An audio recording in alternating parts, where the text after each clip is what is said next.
Thank you, Mr. President. Namaskar and good evening to all of you. We're debating India's path tonight, and I could wrap my argument in one sentence borrowed from the White House. Go to New Delhi and see it for yourself.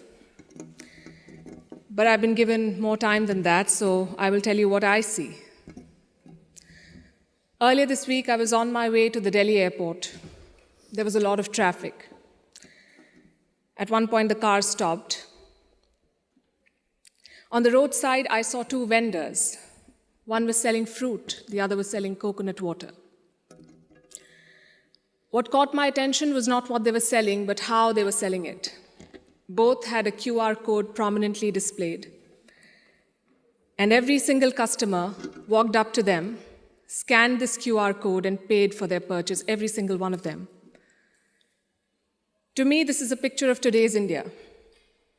It shows three developments, three of the many developments I shall list out tonight. Number one is financial inclusion. Both the vendors had a bank account linked to their mobile phone. Number two is internet or mobile penetration, what we call digital India.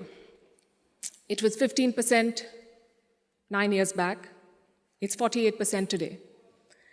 And number three is the airport traffic. It just keeps swelling, even though we are at the receiving end.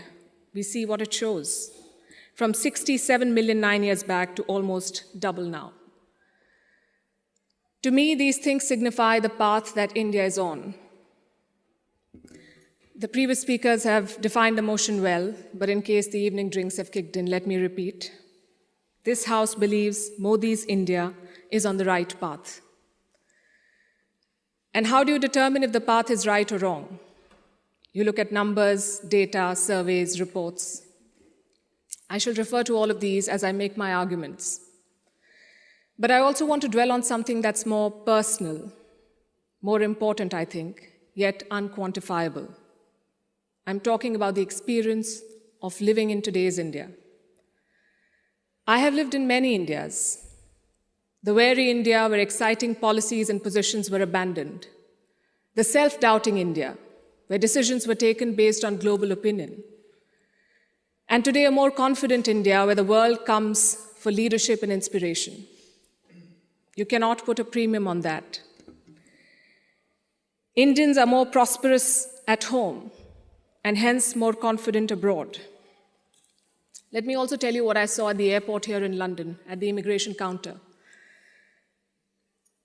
I saw Indians proudly flaunting their passport, none of the fidgeting or self-doubt of the last century. And if I may add, the immigration officer almost looked impressed. She was either a fan of India or just worried that she was holding up one of Rishi Sunak's relatives. We are proud of what we share with the world. Bollywood, masala chai, yoga, cricket. India today is a soft power giant. At the same time, India is not a timid democracy that tolerates terrorism or betrayals. When Pakistani terrorists attacked Kashmir's Pulwama, India carried out surgical strikes on Balakot. Today's India is not a pushover country. It's a world power denied. Today, invasions and colonialism are part of our history, not our identity. We are shaped by years of subjugation, not defined by them. We are excited about our global responsibilities, not wary of them. This change in confidence comes from growth at home. Which brings me to the numbers. I'll start with India's welfare state system and how it has fared in the past decade. 110 million new gas connections, 470 million bank accounts, 220 million insurance beneficiaries. And to be fair, the welfare concept is not new to India. It's been there for a while. What's new is the approach.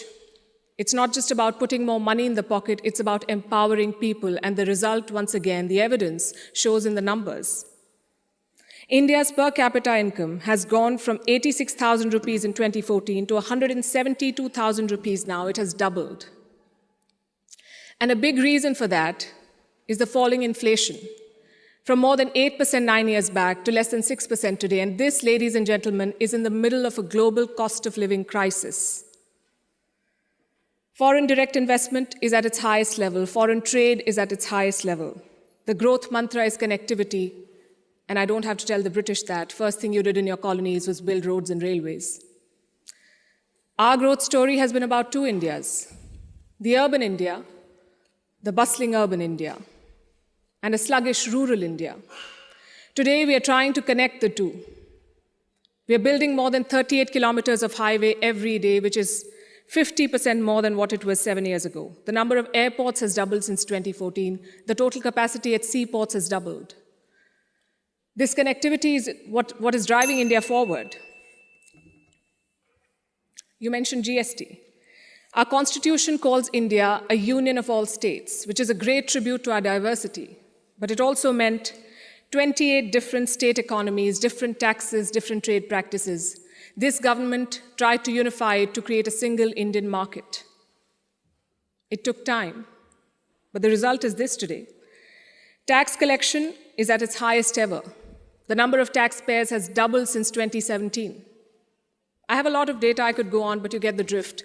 So now I'm going to talk about India's global position. Because your path is also about your role in the world. Are you a troublemaker or a consensus builder? I think there is no doubt as to where India stands. India is a member of the Quad and the SCO. India is invited to the G7, but is also a member of the BRICS. India rubs shoulders with the West, but also leads the global South. Which other country can claim to juggle these roles? And how does India do it? Because we are not trying to play an outsized role in the world, we are trying to play the right role. In the Russia-Ukraine war, India has not taken sides. And I know it confuses a lot of people here, but back home the thinking is very clear. It is not in our national interest to pick sides and make things worse.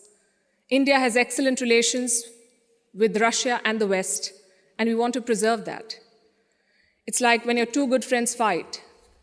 Do you pick sides and make things worse? Or do you try to talk sense to them and bridge the divide? I know what a good friend would do. I see what India is doing. India has always been, or always tried, to be a part of the solution, not the problem. Look at our neighborhood policy. When Sri Lanka was sinking, India provided assistance worth $4 billion, no strings attached, no grudges held, for Colombo's proximity with China. A lot of people say that India is losing control of South Asia. I say South Asia was never India's to control. New Delhi is building relations based on mutual respect and equality, and the results show beyond government interactions. Countries like Nepal and Bhutan are using India's online payment systems. Students from the neighborhood come to India for training, grants, and scholarships. This government has aced what we call Buddhist diplomacy. It is leveraging India's position as a cradle of Buddhism. All these initiatives have made India popular. The world stands with us against Chinese expansionism. The global South looks up to us for leadership. The global North looks up to us for partnership. I think that's the hallmark of great diplomacy and statecraft, when you're loved and respected in all quarters. More importantly, when you're trusted in all quarters. India repaid that trust during the COVID-19 pandemic. When the world forgot about morals and globalization, India sent 24 crore vaccines to 100 countries. And you saw the result of that in Papua New Guinea. When Prime Minister Modi landed there, their Prime Minister touched his feet. This was not a personal gesture to a leader. This was a vote of thanks to the entire country. Let's talk about domestic affairs. Kashmir was brought up. This government abrogated Article 370. Today, Kashmir's economy is doing much better. 1.8 crore tourists visited the valley in the last year. That's the highest ever in Indian history, 1.8 crore. Kashmir is getting its first ever foreign direct investment, and that too from a company in the UAE. But since this is Kashmir, let's not limit ourselves to finances. Let's talk about security.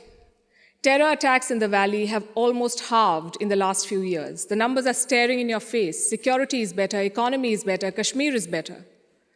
Plus, we have corrected a historical wrong imposed on India. Let me also address something else that was raised by the opposite side, and that is religious intolerance. It's easy to quote anecdotal evidence and paint an entire country as intolerant. But random elements and sporadic incidents do not speak for India or its leadership or its government. Only policies do, and I'll tell you about those policies. More Muslim students got scholarships in Modi's first term than the previous government. I'm talking about 2 million more Muslim students. If the idea was to marginalize them, why give them more scholarships? Look at the government's Hajj policy. Prime Minister Modi held personal talks with the Saudi regime to increase India's Hajj quota. In 2014, it was 136,000. By 2019, it was more than 200,000. Again, if the idea was to marginalize Muslims, why increase the Hajj quota? This government abolished triple talaq. Would you call it reform or repression? Let me also tell you what a Pew study found in 2021. It runs counter to every argument that will be made here tonight. It found that 89% of all Muslims and Christians in India say they're free to practice their religion. I'll repeat, 89% of all surveyed Muslims and Christians, but no, let's build on perceptions and anecdotes, not on facts. I would also point you to all the social schemes, the bank accounts, the gas connections, the insurance policies. They're available to all citizens of all religions. Does that mean India cannot do better? Absolutely not. Even one incident of marginalization is one too many, but how would you judge an entire country's path? In fact, it struck me when I was invited for this event, why would Oxford University be interested in debating the path of Modi's India? Because India has defied Western predictions. It's the world's largest democracy charting its own course. India today has shed the burden of trying to comply with Western constructs. No amount of lecturing or virtue signaling is shaking India's confidence, and that is what unsettles critics. There are hit-and-run experts with no accountability who make pronouncements based on their political leanings to create an anti-India narrative. GDP growth won't touch 5%. There was corruption in the Rafale deal. The government was snooping in opposition parties using Pegasus. All of these make for juicy headlines. And they make it look like everything is wrong in India. But when a Supreme Court investigation finds no wrongdoing, when India's growth crosses 7%, who is questioning these experts? When an 85% Hindu majority Karnataka votes out the BJP, is the West then lauding India's secular credentials? You see, to judge a country's path, you have to be able to separate agenda-driven narrative from facts. In conclusion, let me say this. For any country in the world, there is always a wrong path. Enough dictators and autocrats have shown us, but there is no single right path. Britain has its own right path. India has its own right path. As long as democracy is respected, as long as the Constitution is respected, I would say to each their own. It is wrong to judge one country on the parameters of another. And that has been the beauty of India since 2014. We've uplifted 140 million people out of poverty. We did so while conducting free and fair elections, dozens of them. We did so while protesting, debating, and dissenting. And finally, I think the hallmark of a right direction is also public approval. Do the people think you're on the right path? The people of India answered that question in 2019. Thank you.